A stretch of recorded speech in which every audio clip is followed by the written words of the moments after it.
there, it's Tracy here with your very first edition of Tracy's Tuesdays Tidbits for Realtors. Today I'd like to start off with some basics. For you existing agents, you may think this is boring, but I promise you, you will get something out of this as well. And new agents, listen up because this is vitally important to your long-term career. How is your database? Do you have a database set up yet? Is it healthy? And what I mean by that is, is it updated? Do you have everyone's current email and phone number and home address and maybe birthday dates and anniversaries? And have you added everyone to social media? This is something that's vital for a long-term career, and we all can do deals from here and there, but to have a long-term career, it's very, very important to have a good database. So I recommend starting off with a spreadsheet. So if you're brand new, who are your friends, your relatives, your acquaintances, your neighbors, people having to do with your children, as far as activities, PTA, sports, things of that nature. You first of all, you're going to realize that you know more people than you think you do. So I challenge you to gather that information and get it together. And existing agents, do you have a full-fledged database of all of your previous clients or clients that you're currently working with? And is it healthy and updated? So for the new agents, this is a great lead generation activity.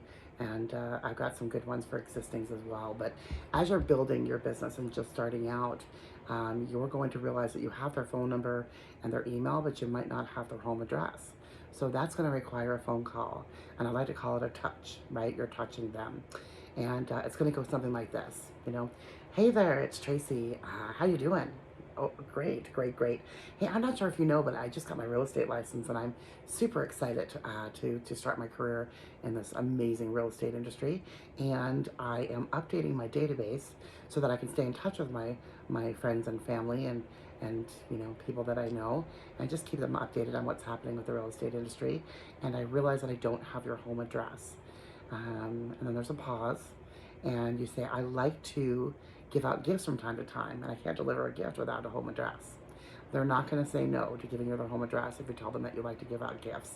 Everybody loves gifts, okay? So it's a key sentence that you want to remember. So again, you have a little chat with them, you add their address, you tell them to have a wonderful day, and you hang up. This wasn't a sales call, and it wasn't salesy at all. It was just letting them know that you're in real estate.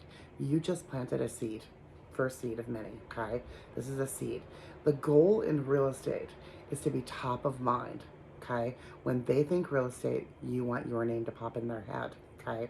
So this is the first step that you're going to do in planting that seed, so that when they think real estate, someone says something about real estate to them, or they're thinking of listing their home or buying another home, that your name pops into their head again. Entire goal in real estate, nothing else matters but being top of mind. So, sorry about that. So, as you're having that phone call, you hang up.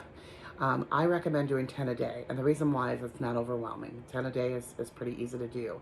After you make those 10 calls and you update your database, I want you to sit down and write out a handwritten note. Just a little note. They're so underestimated. Handwritten. When was the last handwritten note you got? Grandma's not even doing those anymore. She used to send you a card for your birthday with $5 in it, but she's on Facebook now too. So nobody does handwritten notes, and they're powerful. So sit down, write a handwritten note, and say it was great catching up with you, or enjoyed our chat, whatever the case may be. Put in your business card and mail it off. Okay, that's touch number 2. You've now planted another seed without being salesy, without asking them for anything, just reminding them that you're in real estate, okay? Then, after that, you have to have a plan. I require that my clients have their full year of how they're going to stay in touch with their clients in November. It needs to be done for the future year. So it may look like, January you're going to do a newsletter. In February you may do a Valentine's Day pop by. I love my clients. In March it may be a phone call. In April it may be a client appreciation party. Whatever that looks like, but every month it's mapped out in the beginning of the year. You know exactly what you're going to do and how you're going to stay in touch with them. Now let me talk to the existing agents for a minute. If you've been in the business a year, 5 years, 20 years, do you open your database every day? Do you look at it? Is it healthy? Does it have all the updated information? When was the last time you called a client from 3, 4, 5 years ago or 6 months ago just to check in and see how they're doing? Let's face it, this last year and a half has been rough on the United States, okay? Everybody's got a story. Everybody's, had issues and has dealt with this, pandemic in different ways. And I think just making a call to your existing database and saying, how you doing? I'm updating my database, saw your name, thought of you, and just thought to give you a call. You're going to be shocked and amazed at the people that might say, I'm in trouble, or I'm behind on my mortgage, or I'm in forbearance and I haven't paid my mortgage in a year, or my sister is in trouble.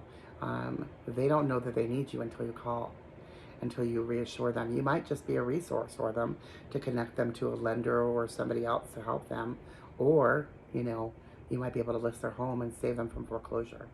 The country as a whole, I believe, still has a ton of equity if you've owned your home for over a couple of years. So I think that most homes could be sold for a profit and get them out of that forbearance if they're, if they're in it or facing foreclosure or, any number of things. So a lot of people just want to downsize after last year. They're looking at their lives and going, well, do we need this much space?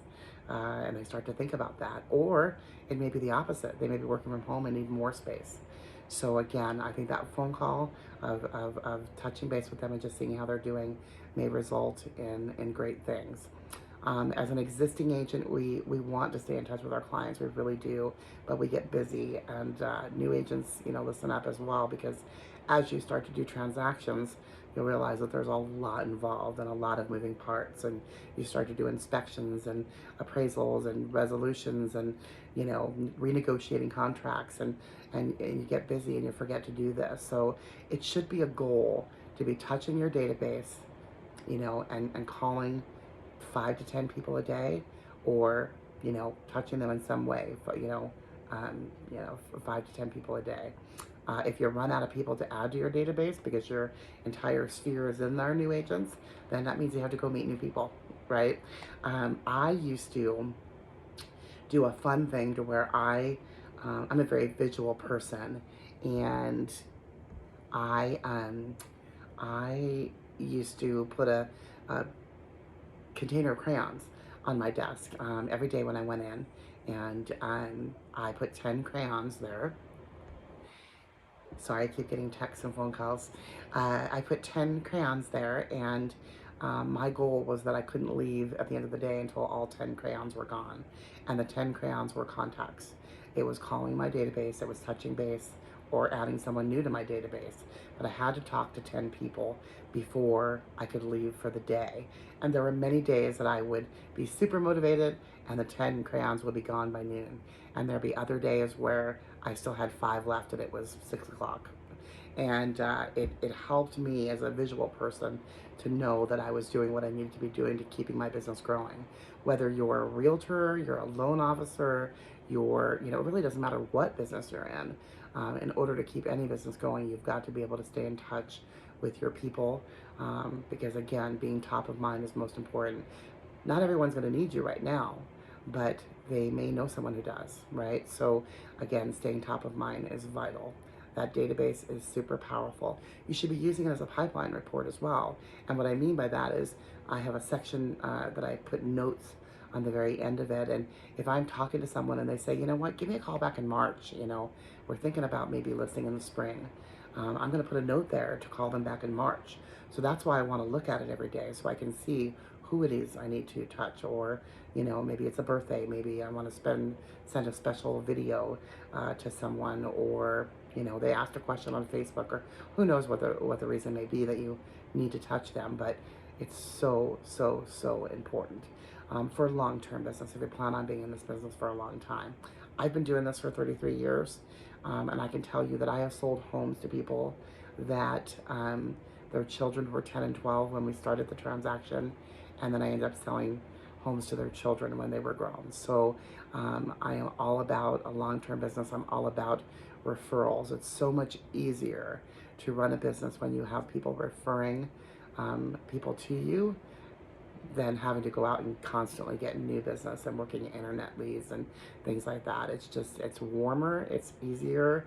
You don't have to work as hard because you've been referred. So the only way to do that is to have an active, healthy database that you are touching daily, and that you are staying in front of your people, and that it's expanding and growing all of the time. So you're meeting new people and you're adding them to it.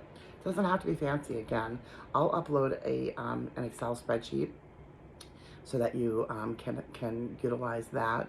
You can start off with that, and you can upload it into any kind of CRM. One other note on this database, I think is vitally important that you don't start off with an email campaign. I don't know about you, but I hate emails. I think I have something like 20,000 emails unread. I know. Most of them are not my business email though, but I hate emails. I hate emails, especially from people that I don't know. If I know you, and that's what I do, I scan through my email, and if I see someone that I know, I open that email. If I don't know you, I'm not going to read it. So I am a firm believer, and you need to earn the right to send an email. And what I mean by that is just, what I said. You can't expect someone to read your emails if they don't have a personal relationship with you. So work really hard to build that personal relationship, whether it's pop-by gifts or phone calls or birthday messages or things of that nature. Build that personal business, that personal relationship. I believe that you need to break bread with people and have lunch or coffee, and then you send the emails. Then you set them up on the email campaign, because then they will open your email because they care, because you've created that personal relationship. So I hope this helps all of you. I hope that you have gotten something from this, and I look forward to seeing you next Tuesday. Take care.